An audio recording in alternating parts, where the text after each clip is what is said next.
Okay, Stephen, so firstly, that Sheffield Wednesday on Saturday, that the big games just keep on coming, don't they? It's certainly not getting any easier, is it? But that's what we're here for. You know, all that hard work last season to get into this level of football is, you know, these are the games fans want to come to. You've seen the atmosphere on Tuesday night, be another full house on Saturday, and you know we're really looking forward to it. It's, make no mistake, it's a tough challenge. They've not conceded a goal yet, but you know, hopefully we aim to change that. With games like this, particularly in the league, and when it's so unfamiliar to the club, is it about managing the match and not the occasion for you? Because we've seen the atmosphere at the Mazuma recently, it's been terrific, but you've got a job to do, haven't you, on the pitch? Yeah, you have to remain calm and not get too carried away with things. You know, I thought the fans were absolutely terrific on Tuesday night. 2-0 down, you know, I've been at clubs where the fans get on top of you, but they absolutely back the boys to the hilt, and that's what you get that kind of comeback. Unfortunately, we didn't hold it long enough. If we'd have held it for another 5 minutes, then you know you start getting your momentum back into the game again and take the game to them. It was a stunning goal. The third one, the fourth one's poor from us in terms of our setup from the throw-in. And you can control things like that. But no, we want the fans to be excited. It's a business of entertainment. So, you know, we want to play a certain style of football that entertains, and obviously, ultimately, we have to get results at the end of that. And if we keep performing like we have done, I'm confident we will.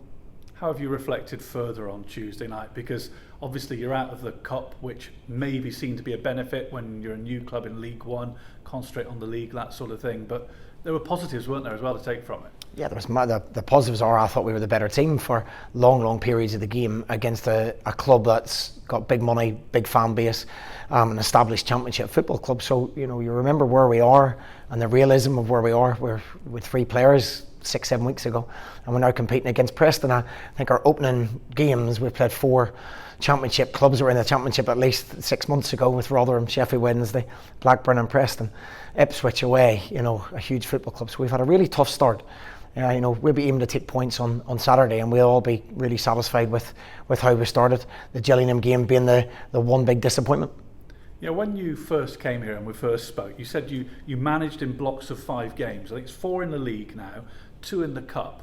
What's your sort of assessment on where you're at? The Cup games we don't include. The Cup games are a bonus. You know, I don't think we're ever going to win the Cup. We want to go as far as we can. It's good financially. It's good for publicity for the individuals and the football club. But you know, the reality is the leagues are our main aim. Where we are, I'll tell you after the 5th game. But we're on track to be where I thought we should be. And obviously we're looking to get points on Saturday, and that's what you have to do. You can't get too disappointed with losing. You can't get too high with winning, because you're never the finished article. Football bites you in the backside at times when you think you are, and you know you have to learn that very quickly. So, as I said previously, there's a realism about this football club. You know, the expectation's real. They know what we set out to achieve, and if we can do that, playing exciting football with boys that are giving 100% to the football club, which is clear for everybody to see, then they'll continue to back us. Yeah, you mentioned exciting football. There's been lots of praise for your style. Would you be happy with a dull 1-0 on Saturday? Or is that just not you? I've done it different ways. We've got a group of boys that are very comfortable on the ball. We press high up the pitch. You know, I think when fans come to watch football, they want to be entertained, but they also want to see people, you know, giving absolutely everything. And we've got a squad of boys that do that. I think Saturday I'll probably take a nice 1-0 and 1 shot on target and really boring game. But no, obviously, you know, ultimately we have to win football matches to make sure we stay at this level. But the performances and the organisation has been fantastic, and we just need to turn that in. I think we've been quite unfortunate with certain things. Their first goal the other night hits his backside, they put him in goal, and the second goal's 1 in every 10 years you see a calamity like that. So, you know, things we can't control, penalty decisions, but there's lots we can control, and our set up for the wall against Gillingham, our set up for the throw-in.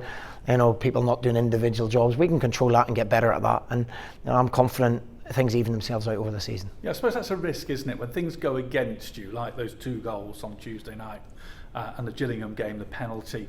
You can get into a mood of nothing's going to go right for us, and that can become negative, can't it, very quickly if you're not careful? Yeah, but I think if you've seen the reaction of the players and the fans, then there is no negativity whatsoever. There's a real belief in what we're doing. You know, we do it day in, day out here, where the boys, you know, their movements are pre-programmed. We work on it constantly, and there's a real belief in the ability in this squad. If I always judge a team by what's sitting in the bench or the stand, and if you look at our bench and our stand, and when we get Jonah and John Obika fit again, then we've got a strong squad that I believe will compete. What about the other injuries? Because your Liam Gibson, your Aaron Wildings, your Delaney's, are they very near now being available? All available for Saturday. All three are available for Saturday. The performance on Tuesday night would lead you to think that they've got a tough job to get into the team, but they're three very good players, and they certainly add to our squad, and it's nice to have them available again. And it's a very high energy performances the team's putting in, isn't it? That will take a toll, wouldn't it? And you need that depth, don't you? Yeah, I mean, I've chopped and changed, especially the midfielders, the forward line. That's we're asking, demanding a lot of them. We want them to press all over the football pitch, and you're going to need a squad. I think we've got something like 20 games now until Christmas. It's a crazy schedule. People will get opportunities, and when you get performances like the midfield, for example, Shane McLaughlin and Alfie, they were an 8 out of 10 for me. So they pick themselves. When people are 6 out of 10, then I have to make the decisions. So the more performances we have like that makes everybody's life easier. But there's certainly a battle for places, and there's a good depth to the squad if people stay fit. And a word again about the crowds, because that's 3 home games now, isn't it, including the cup game. 1 attendance just below 4,000, the other 2 above 4,000.